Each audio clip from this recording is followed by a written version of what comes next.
Hi hello friends, welcome to my channel. ముందుగా అందరికీ రాఖీ పౌర్ణమి శుభాకాంక్షలు అండి. నేనైతే మా అన్నయ్యకి రాఖీ కట్టడానికి అయితే వెళ్ళాను ఈరోజు అమ్మ వాళ్ళ ఇంటికి. ఎవరైనా మన ఛానల్ని కొత్తగా చూస్తున్నట్టయితే ప్లీజ్ సబ్స్క్రైబ్ చేసి సపోర్ట్ చేయండి. ఇంకా ఈరోజు నేనైతే అమ్మ వాళ్ళ ఇంటికి వెళ్ళాను అన్నయ్యకి రాఖీ కట్టడానికని.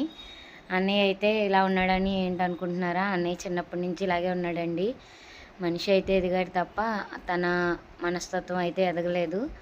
అన్నీ చిన్నపిల్లలాగే ఉండిపోయాడు. ఇంకా అన్నీ అమ్మే చేస్తుంది. భోజనం తినిపించడం దగ్గర నుంచి వాష్రూమ్ తీసుకెళ్ళడం వరకు అన్నీ అమ్మే క్లీన్ చేయాలి, అమ్మే తినిపించాలి. నేనైతే రాఖీ కట్టడానికి అయితే వెళ్ళాను. ప్రతి సంవత్సరం కడతాను, కాకపోతే ఇప్పుడు యూట్యూబ్ ఛానల్ ఉండడం వల్ల నేనైతే వీడియో తీసుకున్నాను. ఇదైతే ఒక మెమరబుల్గా ఉంటుందని చెప్పేసి. ఎందుకంటే అన్నయ్య ఎప్పుడు ఎలా ఉన్నా సరే మనకు అన్నయ్య కదండి, మనకు లేరు అని బాధపడే కన్నా నాకు అన్నయ్య ఉన్నాడని ఎప్పుడు సంతోషపడుతూ ఉంటాను. ఎప్పుడూ అయితే అమ్మ చెయ్యి పట్టుకుని కట్టించేది, చెయ్యి వెనక్కి లాగేసుకునేవాడు. కానీ ఈసారి మాత్రం బాగానే ఇచ్చి చెయ్యి అయితే కట్టించుకున్నాడు. చక్కగా రాఖీ బాగా కట్టించుకున్నాడు. నేనైతే ముందుగా బొట్టు పెట్టి రాఖీ కట్టాను. స్వీట్ తినిపిద్దాం కదా అనేసి గులాబ్ జామ్ అయితే తీసుకెళ్ళాను. వాడు అస్సలు స్వీట్ అంటే తిండండి, అస్సలు తిండ స్వీటు. చూడండి నేను తినిపిస్తుంటే ఎంత దూరం వెళ్ళిపోతున్నాడో.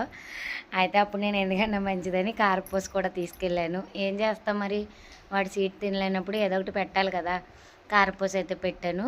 చూడండి, ముందు అదే స్వీట్ పెట్టేస్తున్నాను అనుకుని వద్దన్నాడు. కానీ అది చూసిన తర్వాత ఇదిగో చూడు కారపూస అని చెప్పిన తర్వాత తిన్నాడనమాట. అంటే వాడికి అస్సలు స్వీట్ ఇష్టం ఉండదు. ఓన్లీ కారపూస కానీ జంతికలు కానీ అలాంటివే తింటాడు. అంటే హాట్ ఇష్టం అన్నమాట ఎక్కువ. అప్పుడు తినిపిస్తే 2-3 సార్లు తినిపించినా సరే తిన్నాడు. ఎక్కువ అమ్మ తినిపిస్తుంది కదా, అమ్మ అలవాటు. అమ్మ ఎక్కడికైనా ఊరది వెళ్ళినప్పుడు నేను తినిపిస్తాను. వాడి భయం ఏంటంటే నేను స్వీట్ ఎక్కడ పెట్టేస్తున్నానా అని. అది చూసిన తర్వాతే తింటున్నాడు. చిన్నప్పటి నుంచి ఇంతేనండి. నాన్నగారు ఉన్నప్పుడు నాన్న చూసుకునేవారు.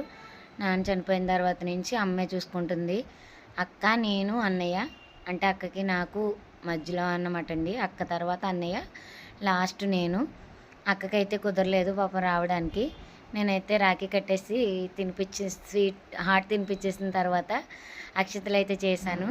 వాడికైతే వేయడం రాదు కదా, నాకు నేనే వేయించుకుని కాళ్ళకైతే నమస్కారం చేసుకున్నాను. నిజంగా నాకైతే ఈ వీడియో చాలా చాలా మెమరబుల్గా ఉంటుందండి. ఎప్పుడు ఇంత బుద్ధిగా కూర్చోలేదు, ఇంత అందంగా కట్టించుకోలేదు. నా వీడియో తీసుకుంటున్నందుకు ఏంటో తెలియదు కానీ చాలా బాగా సపోర్ట్ చేశాడు.